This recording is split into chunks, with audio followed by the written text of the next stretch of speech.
বাংলাদেশ শান্তির দেশ এবং সম্প্রীতির দেশ, আগেই যেটা বলছি, এইখানে এই জঙ্গিবাদ উগ্রবাদের কোনো স্থান নাই।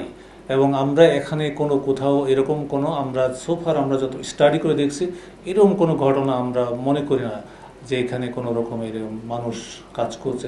তারপরেও আমরা সতর্ক আছি যাতে করে কোথাও কোনো রকমের এরকম ঘটনার উদ্ভব ঘটতে না পারে, অথবা কোনো কোনো এই ভেজাল কোনো ব্যক্তির খপ্পরে পড়ে প্রতারণার শিকার হয়ে সে তার অসৎ উদ্দেশ্যে অথবা যেটাই হোক, সে দেশি বিদেশি যেভাবে ষড়যন্ত্রের শিকার হোক না কেন, তারা টিরেল তো হতে পারে, এই সম্ভাবনা তো যে কোনো সময় থেকেই যায়। সে কারণে অবশ্যই আমরা সেটাকে সার্ভিলেন্সে রাখবো এবং আগামীতে যাতে কোনোভাবেই কোনো সন্ত্রাসী উগ্রবাদের জন্ম না পারে সেই জায়গাটা অবশ্যই আমরা জিরো টলারেন্স নিয়ে কাজ করব। পিছনে কি হয়েছে না হয়েছে আপনারাও জানেন, আমরাও জানি কোন ক্ষেত্রে কি হয়েছে। আমরা যেটা বলতে চাচ্ছি যে সত্য সত্যই, মিথ্যা মিথ্যা, সেই জায়গাটায় আমরা অবিচল থাকব।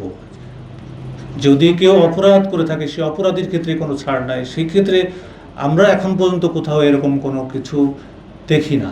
তারপরেও যদি সেই বিষয়টাই যদি কেউ হয়তো সেলফ মোটিভেটেড হয়ে অথবা হঠাৎ করে কোথাও বললাম যে সাইবারের কোনোভাবে মনে করছে সে সে এটা একটা ভুল পথে যাচ্ছে, অল্প বিদ্যা ভয়ঙ্করী যেটা আছে না, সেই জায়গায় আমরা কাজ করার সুযোগ আছে এবং সেই কাজটাই আমরা সার্ভিলেন্স করব যাতে কেউ এরকম হঠাৎ করে বিপদগামী হচ্ছে কিনা এই জায়গাটা আমাদেরকে খুবই ভিজিলেন্ট থাকা দরকার এবং সেই লক্ষ্যে আমরা কাজ করব।